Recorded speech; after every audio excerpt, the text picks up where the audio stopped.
Conferencia Pathwork número 86, los instintos de autoconservación y procreación en conflicto. Saludos, mis muy queridos amigos. Dios bendiga a cada uno de ustedes. Bendito sea este momento. En la última conferencia hablamos de los instintos de autoconservación y procreación, tal como aparecen en armonía y también distorsionados. Ahora me gustaría continuar con este tema y mostrarte específicamente cómo los dos instintos se combaten entre sí y también la distorsión particular que causa cada instinto cuando el alma está perturbada. Una distorsión es el resultado de adoptar una actitud en particular y adherir a ella rígidamente. Esto sucede cuando la personalidad considera inconscientemente que una actitud así es una solución para las dificultades de la vida. Los diversos aspectos de la imagen idealizada de uno mismo, de los que hemos hablado, son intentos inconscientes de vérselas con la vida. Dado que son soluciones erróneas, necesariamente son rígidas. Cuanto más sientes que tales soluciones realmente no funcionan, más fuerte se vuelve tu impulso a hacerlas funcionar. Esta reacción defensiva causa la rigidez. El crecimiento, el desarrollo, la madurez y la sanación de las fuerzas del alma distorsionadas residen en eliminar la pseudo-solución y reemplazarla con la verdad, que siempre es flexible y no sabe de reglas. Solo ella puede brindar verdadera seguridad, aunque la personalidad que pasa por el proceso siente aguda inseguridad y ansiedad cuando se le requiere que abandone las pseudo-soluciones. La función del instinto de autoconservación es mantener y salvaguardar la vida. Se ocupa de evitar el peligro y obtener seguridad. En un estado de salud y madurez se mantienen alejados los peligros reales, no solo físicos, sino cualquier amenaza al crecimiento sano del individuo. Pero en estado de distorsión, los peligros son imaginarios y no realistas. Cuando un ser humano se siente amenazado por no ser amado, admirado o aprobado porque no están de acuerdo con él, el peligro es irreal. En una conferencia reciente mencioné 3 pseudo-soluciones principales: la búsqueda de amor, la búsqueda de poder y la búsqueda de serenidad. La concepción errónea que está por detrás de cada una de ellas es que vivir de acuerdo con los dictados de estas soluciones te ayudará a dominar la vida. En general, la distorsión del instinto de autoconservación lleva al alma a adoptar la búsqueda de poder. El instinto de procreación distorsionado lleva al alma a la búsqueda de amor. Sin embargo, cualquiera de los dos instintos puede servir a ambos fines, dado que tanto la seguridad como el placer son necesarios en la vida. Si los instintos están distorsionados, entran en conflicto entre sí en vez de complementarse. Por lo tanto, hay que hallar un arreglo transigiendo, aún en el caso de las pseudo-soluciones. Ahora me gustaría ser un poco más específico. Si el instinto de autoconservación se distorsiona, ocurre el siguiente proceso. El niño pequeño experimenta inseguridad, ya sea por la falta de amor, por la falta de entendimiento de su propia individualidad, por una incertidumbre general en la atmósfera o en la personalidad de los padres. Esto crea ansiedad. El niño siente una atmósfera de peligro. En ese instante, el instinto de autoconservación empieza a funcionar. Para mantener alejado el peligro, la personalidad asume ciertos patrones de conducta internos y externos, además de las distorsiones de carácter que el instinto de autoconservación distorsionado acarrea comúnmente. Hablé de esto en la conferencia pasada. Estas tendencias incluyen agresividad, hostilidad, el impulso por el poder, una necesidad de triunfar sobre los demás, competitividad y demanda excesivas. La imagen idealizada de uno mismo se establecerá de acuerdo con estas tendencias. Enfatizo de nuevo que esto no significa necesariamente que las tendencias contradictorias, tales como la búsqueda de amor, no estén presentes también. Además, quiero repetir que lo que digo aquí da solo un esbozo general. Hay que encontrar la pseudo-solución en su forma particular dentro de cada individuo que trabaja en este camino, ya que hay muchas variaciones posibles. Por ejemplo, la búsqueda de poder podrá predominar sin ninguna agresividad u hostilidad aparente. Las posibilidades son múltiples. La integración y el encuentro de uno mismo solo podrán ocurrir cuando estas tendencias se verifiquen y se experimenten de modo individual, quizás en términos completamente diferentes de los que se mencionan aquí. El instinto de autoconservación distorsionado llevará a la pseudo-solución de una búsqueda de poder, con todas sus demandas, agresividad e impulso por lograr poder. La psiquis piensa: si me hago valer y hago valer mi poder, mi omnipotencia, mi invulnerabilidad, no me puede pasar nada. Como resultado, no me veré amenazado por los peligros de un mundo hostil que no me entiende. En contraste, el instinto de procreación distorsionado contiene el impulso por el placer, el anhelo del placer supremo en todos los niveles del ser. Cuando a causa de las circunstancias de la vida por un lado, y las limitaciones personales y las perturbaciones de la personalidad por el otro, este placer no llega, la distorsión del instinto de procreación se vuelve conducente a la pseudo-solución de la sumisión, la docilidad y el apaciguamiento. Se supone que la búsqueda de amor solucione todos los problemas. No hacerse valer, ceder, puede ser dañino al dejarlo a uno abierto al abuso y está igualmente condenado al fracaso. Las personas eligen esta solución con la creencia inconsciente de que serán amados y de este modo recibirán placer. La tercera pseudo-solución, o sea, el retraimiento, la búsqueda de serenidad, es secundaria. Este es el resultado de que las dos soluciones previas peleen entre sí, desgarrando la personalidad por la mitad.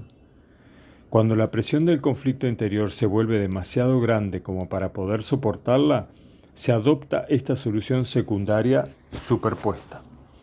Las dos primeras soluciones se adaptan para manejarse con la vida.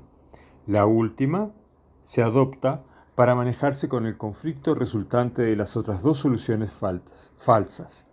En el nivel consciente y más superficial de la personalidad, este tercer intento de solucionar la vida toma la forma de retraimiento de la interacción emocional. Un sentimiento de desear ser dejado solo con la racionalización de que esto traerá serenidad. De hecho, ya no puedes manejar el problema de satisfacer ambos instintos, y esto se vuelve aún menos posible a medida que la distorsión aumenta.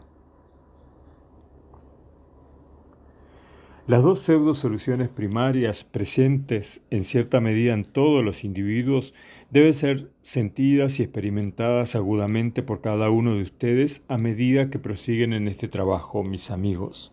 Entonces sabrás y experimentarás el conflicto no como una teoría, sino como una batalla observable dentro de ti mismo. En consecuencia lograrás un entendimiento total nuevo de ti mismo y de tus problemas. Si tu interés predominante es la seguridad interior, inevitablemente enfatizarás en exceso y por lo tanto distorsionarás el instinto de autoconservación. Por lo tanto, el instinto de procreación habrá de ser aplastado y mantenido en suspenso, al menos en cierta medida. Toda la personalidad estará estructurada para la obtención de seguridad. Entonces, socavará otra necesidad legítima. El alma se rebela contra esto, continúa ansiando placer. Cuanto menos se toma en cuenta esta ansia a causa de la necesidad imaginaria más grande, mayor se vuelve el ansia inconsciente. Inconscientemente confrontas las alternativas de seguridad o placer, ya que para obtener felicidad, plenitud, dicha y placer se presupone que uno tenga un cierto coraje, un espíritu de aventura, por así decirlo.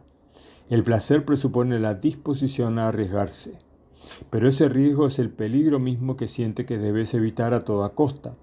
Entonces el alma inmadura lucha para obtener tanto seguridad como placer, sin atreverse a arriesgar, sin salir de su caparazón, sin dar los pasos necesarios.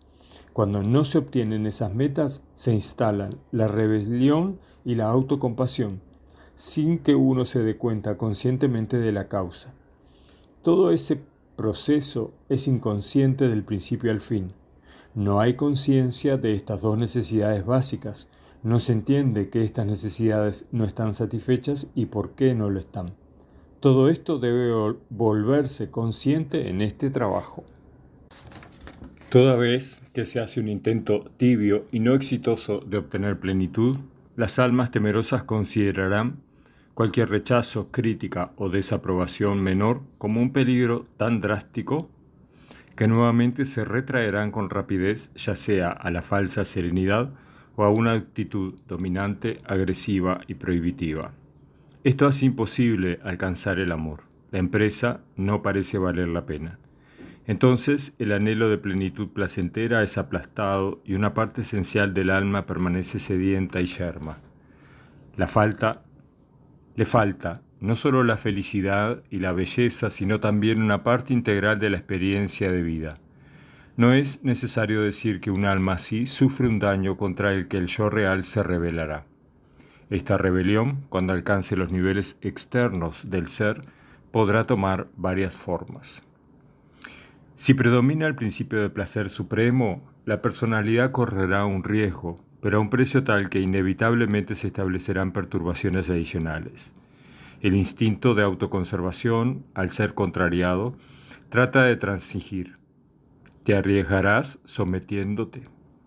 Tratarás de obtener felicidad mediante la anulación de ti mismo y el masoquismo, pensando en combinar la necesidad de placer y la de seguridad.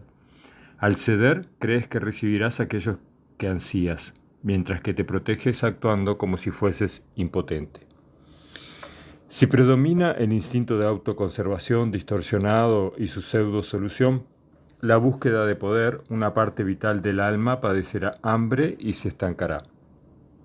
Si predomina el instinto de procreación distorsionado y su pseudo-solución, la búsqueda de amor, la vulnerabilidad y la impotencia aumentarán hasta que el alma, de hecho, esté en peligro.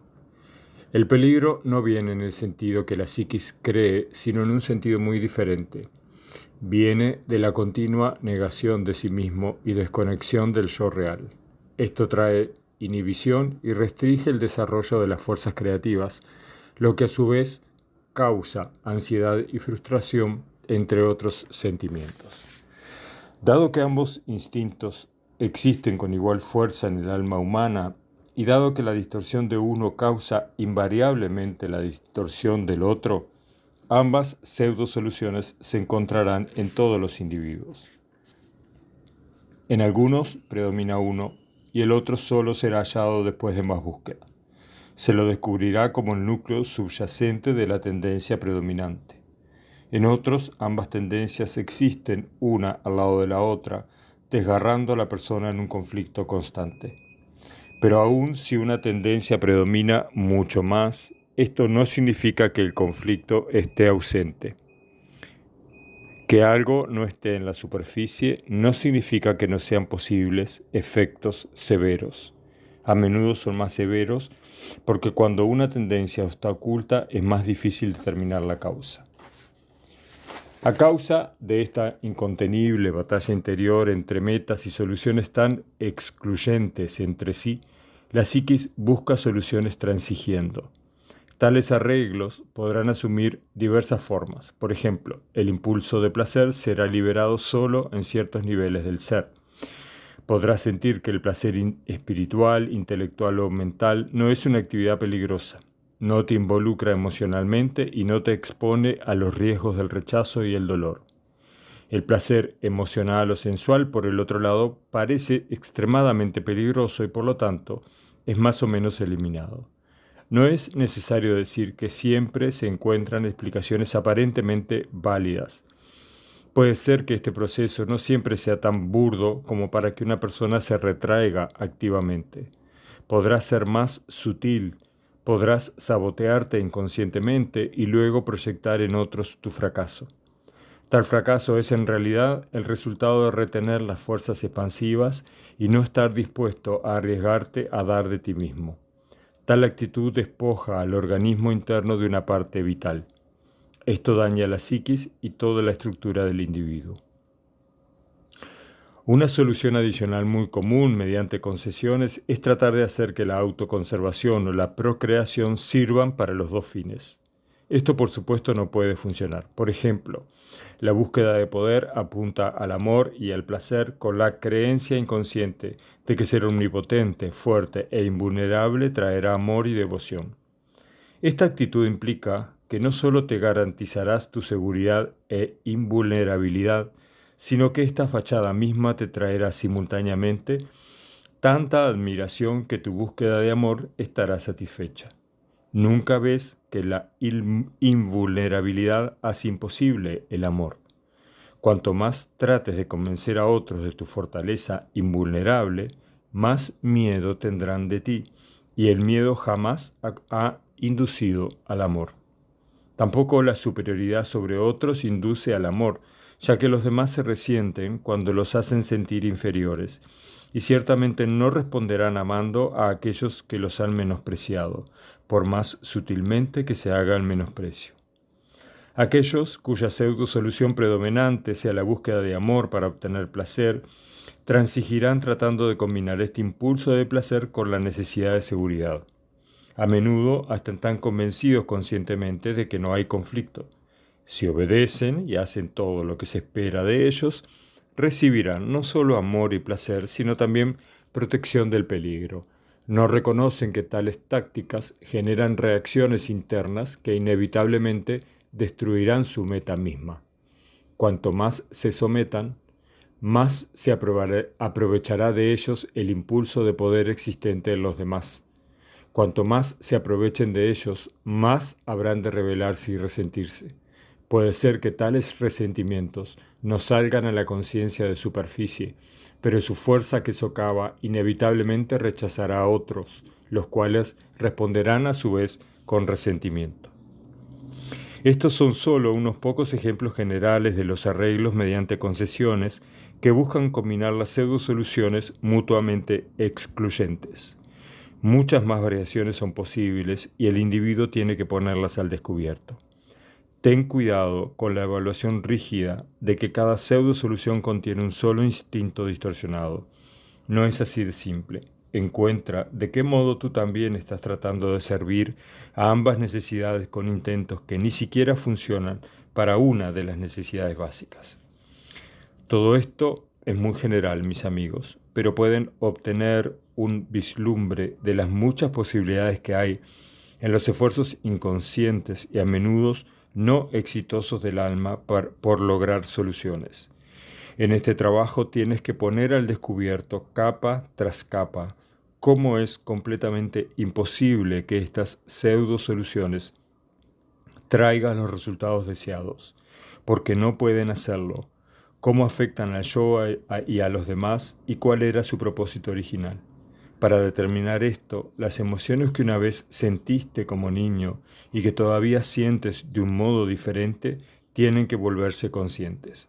Entonces verás las contradicciones y la arbitrariedad de tus emociones, y verás cómo tus conceptos e ideas inconscientes gobiernan su origen y su meta. Tales pseudo-soluciones superponen otras más, junto con emociones subyacentes contradictorias. Permíteme darte un ejemplo. Las personas sumisas, siempre listas para apaciguar a los demás, para ser demasiado modestas, nunca atribuirse el mérito y obtener ventajas para sí mismas, inevitablemente se resentirán con otros. No ven que ese resentimiento es injustificado, ya que ellos mismos eligieron ese patrón de conducta. No tienen derecho a culpar a otros por tomar por real lo que ellos ofrecen en la superficie, su anulación de sí mismos. Sienten: aunque yo ofrezco el sacrificio y soy tan modesto acerca de ello, la gente debería respetarme de un modo especial y debería amarme en vez de dar por sentado que soy así. En otras palabras, ofrecen su anulación de sí mismos a cambio de ser amados. Dado que su anulación de sí mismos toma el lugar de amar a los demás, el trueque no funciona. Por eso se resienten, No cambiarán hasta que reconozcan el proceso interno justo que está en funcionamiento entre ellos y los demás. Las personas sumisas también se sienten culpables acerca de estos resentimientos porque no corresponden a los dictados de su imagen idealizada de sí mismos. Cuando encuentres en ti una actitud tan sumisa, investiga lo que existe por debajo de ella. No solo encontrarás los resentimientos y la culpa, sino que profundamente escondidas encontrarás también demandas excesivas, no menores que las que hay en la persona agresiva y que tiene un impulso por lograr poder. Encontrarás que, exactamente porque existen estas demandas de amor, protección y cuidado, se ha elegido la solución sumisa en la creencia de que esto hará que los demás acaten tus demandas. Sin embargo, el reconocimiento consciente de tales demandas contradice burdamente el carácter general de tales personas. Por lo tanto, las demandas deben mantenerse encubiertas, causando una culpa adicional.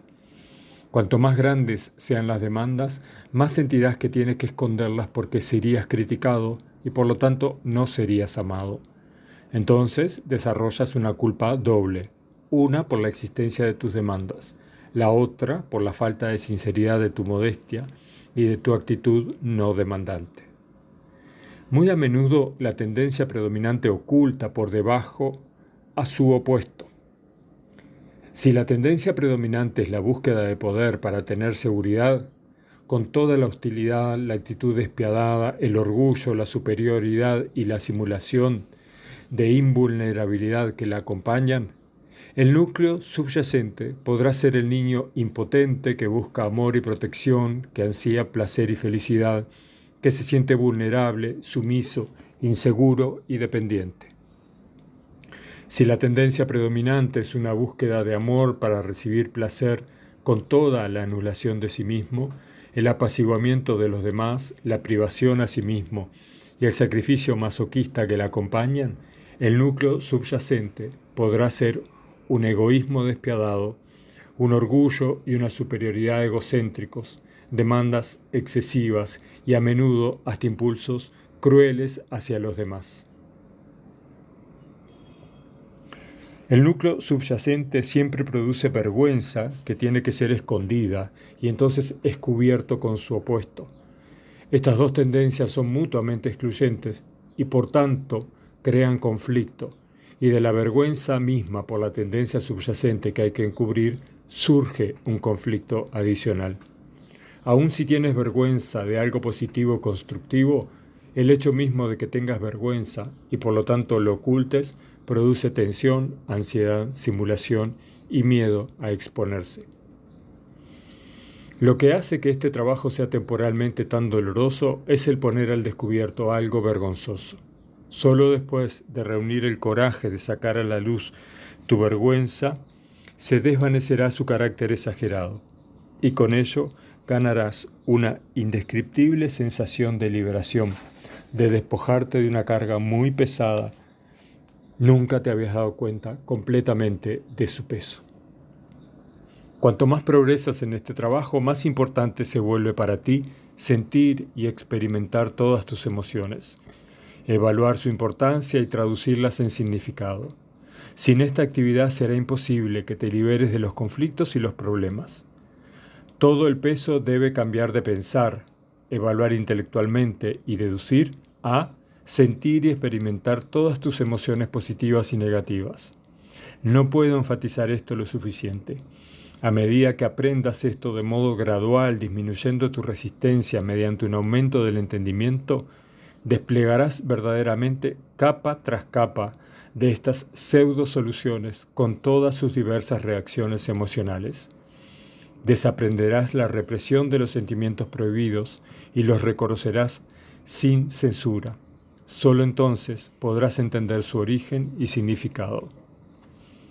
Volverte consciente de tus emociones es un proceso gradual y solo sucede cuando lo deseas y lo cultivas de verdad. Antes de que tal conciencia sea cultivada, la persona promedio experimenta la vida de un modo muy diferente y con un entendimiento muy diferente. Atribuirás enteramente la ansiedad y el miedo agudo que experimentas ocasionalmente a provocaciones exteriores y te quedarás contento creyendo que aparte de eso estás bien. Por supuesto que no estoy hablando aquí de personas burdamente perturbadas. La mayoría de la gente no logra conectar la causa y el efecto entre los sucesos exteriores que la perturban y sus propios conflictos interiores y pseudo-soluciones. No se dan cuenta que cualquier pseudo-solución produce una dependencia malsana de los demás, sin que importe cuánta intención tengan de volverse independientes. Tampoco ven que cuando todo está en calma en sus vidas externas, viven solo con un pequeño porcentaje de su capacidad para experimentar, para disfrutar la vida y para ser creativos. Son completamente inconscientes de sus inhibiciones y de su falta de habilidad para expresarse de un modo adecuado. No se dan cuenta que la tensión, el cansancio y la ansiedad vaga son el resultado de las emociones reprimidas. En la mayoría de los casos no se dan cuenta de sus emociones negativas que mantienen escondidas y que pasan a primer plano solo cuando tienen una razón para externalizarlas. Entonces, el primero de los pasos principales para volverse consciente de las emociones es un permiso interior para descubrir lo que sientes realmente. Esto se debe cultivar mediante la plegaria, la meditación y una resolución diaria de que esa sea tu intención. De este modo se elevarán a la conciencia resentimiento, culpa, ansiedad, animosidad y otras emociones negativas. Estas emociones negativas explican la inhibición de la espontaneidad y un cierto sentimiento de chatura que tienes acerca de la vida, una cierta falta de vida. Antes de haber hecho un apreciable progreso en este trabajo, este clima externo general comúnmente es considerado como algo aceptable. Lo das por sentado y nunca se te ocurre que la vida podría ser muy diferente. Cuando penetres esta pseudo calma exterior que es perturbada tan fácilmente por las circunstancias que están fuera de tu control, encontrarás una vasta acumulación de emociones ardientes que a menudo crees que son enteramente ajenas a tu carácter y que por lo tanto son doblemente perturbadoras. Con esta penetración, aunque al principio sea desagradable, empiezas a eliminar las causas que han hecho que estés vivo solo a medias, usando solo una pequeña medida de tus facultades potenciales en todos los niveles de tu ser. En el primer nivel emocional de conciencia habrá comúnmente un surgimiento de resentimientos de los que nunca fuiste consciente y que están conectados con la culpa y la ansiedad. Pero encontrarás que no todos los resentimientos son injustificados. Algunos lo son porque tú has causado las condiciones, pero otros no. Sin embargo, tienes la vaga impresión de que nunca debes resentirte por nada, y todo debe ser automáticamente culpa tuya. Aprenderás a discriminar. Descubrirás que algunos resentimientos son entendibles y sanos, siempre y cuando hagas algo acerca de ellos en vez de caer en un estado de carencia. Aprenderás a hacerte valer allí donde previamente permitías que se aprovechasen de ti. Detendrás este proceso, al principio cautelosamente. Te darás cuenta de que otros resentimientos son completamente infundados. No se puede hacer una regla. Tú mismo sabrás la verdad, sin duda alguna, una vez que tengas el coraje de dejar salir tus represiones.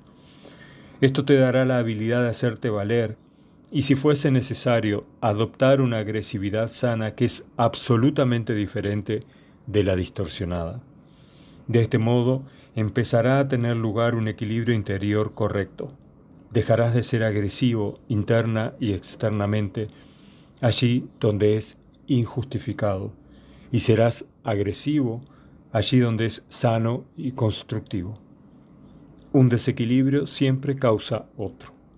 Entonces, establecer el equilibrio proviene de enfrentar la verdad y cambiar toda vez que sea posible. Este nuevo equilibrio viene automáticamente y es inalcanzable mediante acciones externas iniciadas deliberadamente. Al experimentar esta capa de resentimiento y encontrar lo que sientes realmente, en vez de tratar de sentir cómo piensas que deberías hacerlo para permanecer en tu solución privada, Y si tienes el coraje de reconocer lo que sientes, sea correcto o equivocado, prepararás el camino para volverte consciente de la capa siguiente y su pseudo solución predominante. También encontrarás otros mecanismos de defensa. Encontrarás los componentes principales de tu imagen idealizada de ti mismo, que comprende quizás las tres tendencias. Solo después de haber explorado esto, el núcleo de tu problema, subyacente, descuidado y cubierto por vergüenza, evolucionará hacia la conciencia emocional. Entonces experimentarás estas emociones. Este es un proceso doloroso, mis amigos. Quiero decirles a todos ustedes que hacen este trabajo, no huyan del dolor porque esto es sano e indispensable para eliminar su dolor de una vez y para siempre. Si no vas por este camino, persistirá en tu alma y te dañará, lo sepas o no. La libertad y la felicidad, la seguridad, la maravilla de la experiencia de la vida pueden ser plenamente tuyas, solo si tienes el coraje de pasar por esto. Entonces, y solo entonces te darás cuenta de lo valioso que es este proceso. Entonces sabrás que huir fue una política de avestruz que nunca se deshizo del dolor que está profundamente adentro. Al hacer salir el dolor, lo perderás. Manteniéndolo encerrado y cubriéndolo, continuarás sufriendo. Tienes que tener el coraje de pasar por este dolor que podrás encontrar en varios niveles, como así también en el núcleo. La vida y este camino te ayudarán si así lo deseas. La ayuda vendrá también mediante sucesos externos que enfocarán tu atención en los factores causales internos.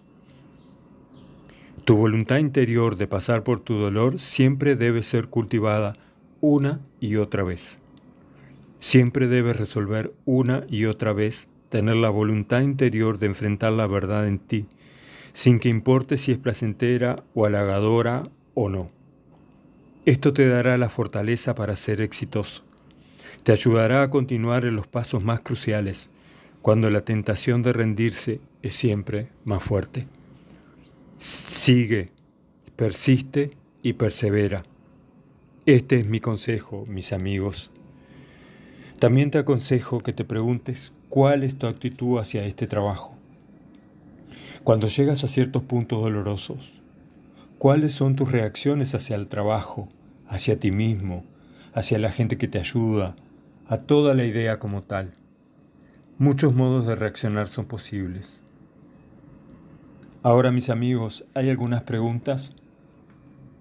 Pregunta. Me gustaría preguntar acerca de las tres distorsiones estando todas presentes simultáneamente en una persona. ¿Alternan en tiempo? ¿Cómo funciona esto en una personalidad? Respuesta. Acabo de explicar esto. ¿Qué es exactamente lo que no está claro? Pregunta. Entiendo que las personas que son sumisas externamente, por ejemplo, podrán tener un impulso de poder subyacente y viceversa. Si esto se vuelve demasiado y no lo pueden soportar, establecen una falsa serenidad retirándose de la vida. Pero lo que me gustaría saber es cómo funciona esto cuando dos de estas tendencias, o las tres, alternan. Cuando una persona es sumisa en una ocasión, dominante en otra y retraída en otra ocasión, ¿fluctúan quizás hasta de un momento a otro? ¿Por qué sucede esto? Respuesta. Sucede porque estas son pseudo soluciones y por lo tanto no funcionan. Podrán funcionar ocasionalmente en una cierta medida si sucede que las circunstancias de la vida y los demás son compatibles con ellas. Pero si la vida presenta ciertos obstáculos y no permite que una de estas pseudo soluciones intentadas funcione, entonces puede ser que por turno se recurra a las otras y se las sondee, por así decirlo. Tomemos un ejemplo. Digamos que un hombre tiene un impulso de poder predominante. Se ha asociado con muchas personas sumisas que le responden favorablemente. Entonces, esta solución parece funcionar para él. En consecuencia, el impulso de poder es predominante. Digamos que una persona muy importante de quien él depende es ella misma impulsada predominante por el poder. Quizás una persona relativamente sana que no le responderá con sumisión. Una tercera posibilidad es que hasta la persona más sumisa llegará a un punto en que se revelará externamente. Puedes ir hasta cierto punto, pero no más, dado que la persona sumisa también tiene aspectos de poder agresivo. Entonces, la solución de poder superior ya no funciona. Para lograr lo que quiere y lo que piensa que necesita, él pondrá en juego su sumisión. La misma persona que comúnmente domina a los demás se volverá entonces bastante sumisa. Es así como las personas tratarán de gratificar sus necesidades de seguridad, de amor y de aprobación incondicional. Me aventuro a decir que todos ustedes han observado esto a menudo. Todos ustedes conocen a la persona que se arrastra servilmente frente a los superiores, frente a aquellos que son realmente o que imagina que son personas más fuertes, pero que es despiadadamente dominador con los más débiles. Esta es una manifestación típica de cómo alternan estas soluciones de acuerdo con la necesidad y la situación. ¿Está claro? Comentario. Sí, pienso que sí. Entonces se vuelve una cuestión de aferrarse de cualquier cosa. Respuesta. Correcto. Mira, cualquier pseudo solución así es siempre un aferrarse de cualquier cosa, porque el niño, buscando soluciones para manejarse con un mundo aparentemente hostil y atemorizante, no está equipado para encontrar la solución real. Acosado por los problemas que ha traído a esta encarnación, no puede ver el punto problemático e inevitablemente reacciona recurriendo a pseudo soluciones. Esto debería absolverte de sentimientos de culpa destructivos acerca de la pseudo solución original a la que te aferraste. Entonces no lo podías evitar. Pero ahora, sin ninguna culpa destructiva, te harás completamente responsable por mantener las simulaciones que siempre están ligadas a las pseudo soluciones. Y esto a su vez te ayudará a librarte de ellas. Pregunta. En un niño relativamente bien integrado, ¿cómo se manifiesta la imagen idealizada de sí mismo como opuesta al yo real? ¿Hay una fusión continua sin construir una fuerte personalidad máscara? Respuesta, por supuesto. Cuanto más sano es un ser humano, más débil es la imagen idealizada de sí. Entonces ésta podrá manifestarse solo en las áreas perturbadas de la personalidad y en una medida más débil. Siempre será contrarrestada por la manifestación más fuerte del yo real. Dado que no hay ningún ser humano que esté enteramente libre de distorsiones interiores y perturbaciones en el alma, todos tienen una imagen idealizada de sí mismos. La fuerza de las obstrucciones determina la fuerza de la imagen idealizada de sí mismo. Y en esa medida el niño, o el adulto por el caso, se vuelve alienado del yo real y trata de volverse el yo idealizado. Cuanto más fuertes sean los conflictos interiores, más fuerte será la diferencia entre el yo real y el yo idealizado.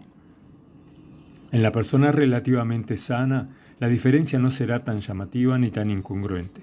Las demandas y los criterios del yo idealizado serán menos severos. La vida de los deseos al soñar despierto es siempre un buen indicador de la imagen idealizada y las pseudo soluciones. La fantasía surge de las metas y necesidades predominantes de la psiquis. Dado que la mayoría de los adultos vive soñando despierta de una forma u otra, esto podrá servir como material adicional para la búsqueda. La imagen idealizada de uno mismo se muestra en algo más que en la fantasía. Habrá de mostrarse en los mandatos rígidos, los debería y debes de los que he hablado. Se muestra en la ansiedad y la culpa cuando no se vive de acuerdo con estas compulsiones. Se muestra en ciertas expectativas con respecto al yo y a los demás. Pero solo se puede encontrar y verificar todo esto después de un trabajo extensivo. Si la imagen idealizada de uno mismo se muestra en la vida de los deseos, también debe estar incorporada en la personalidad, aunque puede ser que todavía no te des cuenta. Si la personalidad fuese completamente libre de ella, si no hubiese desconexión de uno mismo, no habría necesidad alguna de soñar despierto acerca de la imagen idealizada de sí. Una vida de fantasía muy activa en la que los deseos se cumplen es una expresión de una urgente necesidad de volverse la imagen idealizada de sí. Pregunta: ¿no está cada niño cuando nace tan bien adaptado como cualquier otro? Respuesta: no, absolutamente no. Traes contigo los problemas y los conflictos de tu vida anterior que no han sido resueltos. Tus circunstancias de vida y tu entorno han sido elegidos, quizás por ti mismo, para solucionar mejor estos problemas que todavía no han sido resueltos. En cada persona varía no solo el desarrollo espiritual general, sino que también hay una variación en los conflictos y su intensidad. Pregunta: la vez pasada hubo 2 preguntas. Una de ellas quedó sin responder a causa del tiempo y la segunda pareció no haber sido respondida satisfactoriamente. Están relacionadas. Una tiene que ver con la posibilidad de que los resentimientos y la indignación fuesen nivelados hasta un estado de apatía. La otra pregunta acerca de la validez de la indignación justa o el resentimiento justificado. Pienso que esta noche has respondido a ambas. ¿Querrás decir una palabra más acerca de esto? Respuesta: está respondido en la conferencia de esta noche. Dije específicamente, por ejemplo, que puede ser que las personas sumisas, como así también aquellos que están buscando la falsa serenidad, ni siquiera se permitan darse cuenta de la indignación que es completamente justificada y sobre la que habría que actuar. Las injusticias o las provocaciones serán declaradas de un modo sano una vez que la personalidad alcance la salud interior con respecto a eso. Antes de llegar a tal punto, es extremadamente difícil distinguir entre la indignación justificada debido a una provocación real y la indignación injustificada debida a una provocación irreal o causada por uno mismo. Solo un trabajo extensivo en este camino te llevará con el tiempo al punto en que sepas sin una sombra de duda, sin ninguna vacilación o culpa, sin ninguna necesidad de conseguir aliados que confirmen cuánta razón tienes, cuándo hacerte valer y cuándo no. Actuarás libremente porque así lo eliges y lo harás así sin compulsión interior en ninguna de las 2 direcciones. Bendigo a cada uno de ustedes, mis muy queridos amigos, y les pido que abran su yo más interno para recibir la fortaleza que les permita lograr más percepción interior de sí mismos de todos los modos posibles. Que toda la fricción exterior sea un elemento de ayuda para reconocer así la fricción interior. Con estas palabras los bendigo y los fortalezco con todo nuestro amor. Estén en paz, permanezcan en Dios. Fin de la conferencia Pathwork número 86.